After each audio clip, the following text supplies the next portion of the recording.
Hi guys, welcome back to my YouTube channel CA learners. तो आज की video में हम बात करने वाले हैं ईआईएस एसएम को आखिर कैसे प्लान करें कि हम उसको 1.5 डेज में अच्छे से अच्छी तरीके से कर सके। सबसे पहले तो आपका ऑडिट का पेपर जैसा भी गया हो ना, उसको भूल जाओ और अब हम बात करेंगे सिर्फ और सिर्फ ईआईएस और एसएम के बारे में। देखो, ये दो बिल्कुल ही अलग सब्जेक्ट्स है। ईआईएस एकदम अलग, एसएम एकदम अलग।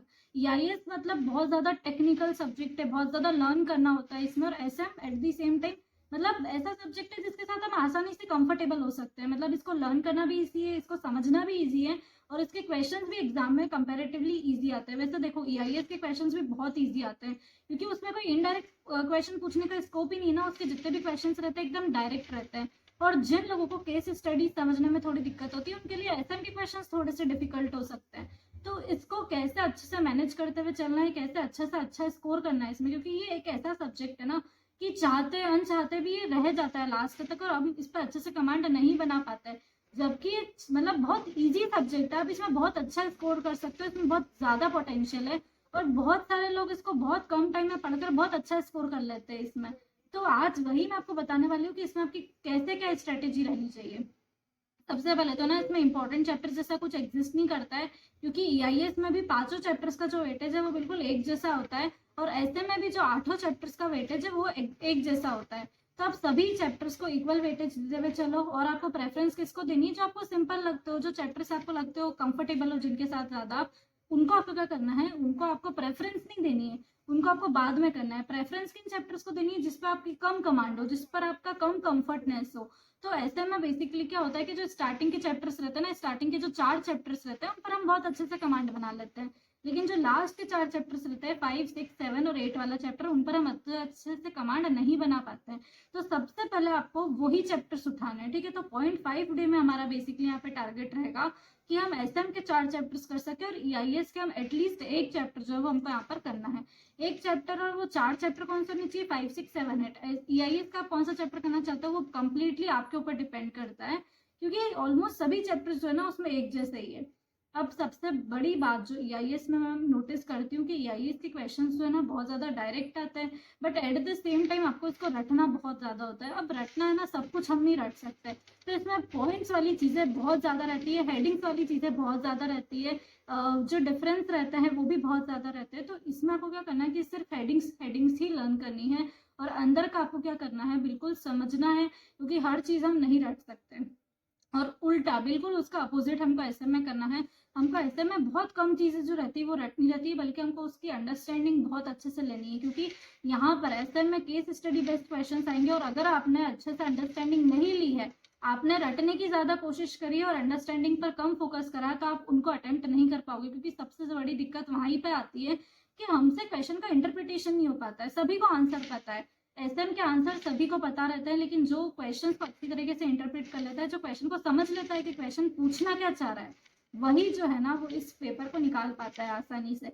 तो इसके लिए आपको क्या करना है, सिर्फ चैप्टर्स पे अच्छे से लर्न करके उस पर कमांड नहीं बनानी है, साथ साथ में जितना वास्ट वैरायटी के क्वेश्चन आप कवर कर सको उतना अच्छा रहेगा, क्योंकि उसमें आपको आइडिया मिलेगा ना। मतलब भले ही वो सेम क्वेश्चन अगर एग्जाम में नहीं भी आए ना, तो एक आइडिया मिल जाएगा कि हमको किस हिसाब से क्वेश्चन को सोचना है। जब हम क्वेश्चन को पढ़ रहे हैं तो हमको मेंटेलिटी क्या रखनी है, ये सब आपको कब पता चलेगा? मैं कितना ही बता दूं, लेकिन जब तक आप उन क्वेश्चंस को नहीं देखोगे, उनकी प्रैक्टिस नहीं करोगे ना, तब तक आपको बिल्कुल भी पता नहीं चलेगा। और आई एम वेरी सॉरी, आपको बहुत ज्यादा बैकग्राउंड नॉइस आ रही होगी, लेकिन ये वीडियो बनाना मेरे लिए अभी बहुत ज्यादा अर्जेंट है, सो प्लीज इग्नोर कर दो अभी सारी बैकग्राउंड नॉइस को, ठीक है।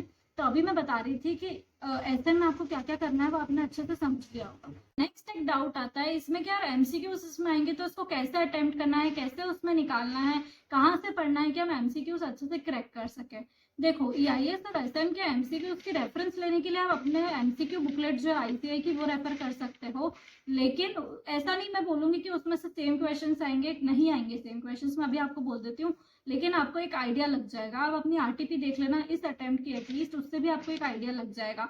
और मान लो अगर उसमें से एक क्वेश्चन भी एज इट इज बैठ गया ना, तो आप सोचो कि आपके एग्जाम में कितना हाई कॉन्फिडेंस लेवल हो जाएगा। मतलब बहुत ज्यादा उससे फर्क पड़ता है अगर एग्जैक्ट हमारा क्वेश्चन देखा हुआ अगर एग्जाम में पूछ लिया जाए तो वो आपको रिस्क एलिमिनेट करने के लिए हमेशा एटलीस्ट आरटीपी अपनी देख के जानी है, अपने जितने भी आईसीआई बुक के जो क्वेश्चंस है वो सारे देख के जाने हैं, और एमसीक्यू बुकलेट पर अपने अच्छे से कमांड बनानी है, ठीक है। तो ये सारी चीजें आपको करनी है। साथ ही में अगर कोई अमेंडमेंट्स वगैरह है तो उसकी वीडियो आप यूट्यूब पर देख सकते हो। और हाथों हाथ जब आप कोई चैप्टर कर रहे हो तो उसके अमेंडमेंट्स जो है उसके साथों साथ करो। एक साथ सारा अमेंडमेंट्स करोगे ना बहुत ज्यादा कंफ्यूजन होता है। इसीलिए मैं हमेशा बोलती हूँ कि चैप्टर्स के साथ साथ में ही उनके अमेंडमेंट्स को कवर करना चाहिए, ठीक है।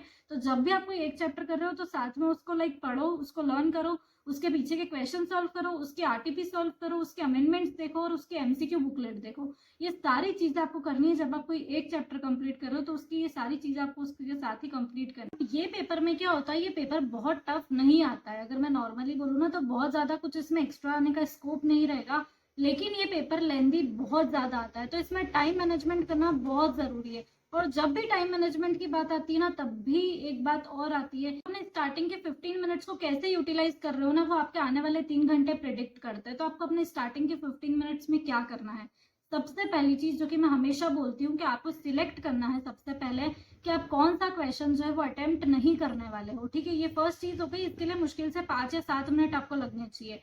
नेक्स्ट आपको अपने 10 मिनट में क्या करना है, बचे हुए टाइम में आपको ईआईएस नहीं देखना है, क्योंकि ईआईएस के क्वेश्चंस डायरेक्ट आते हैं, ठीक है। तो उसमें टाइम नहीं लगेगा आपको। आपने एडवांटेजेस पढ़ा, आपके दिमाग में फट फट पॉइंट्स घूमने लग जाता है, आप उसको हाथों हाथ लिख सकते हो।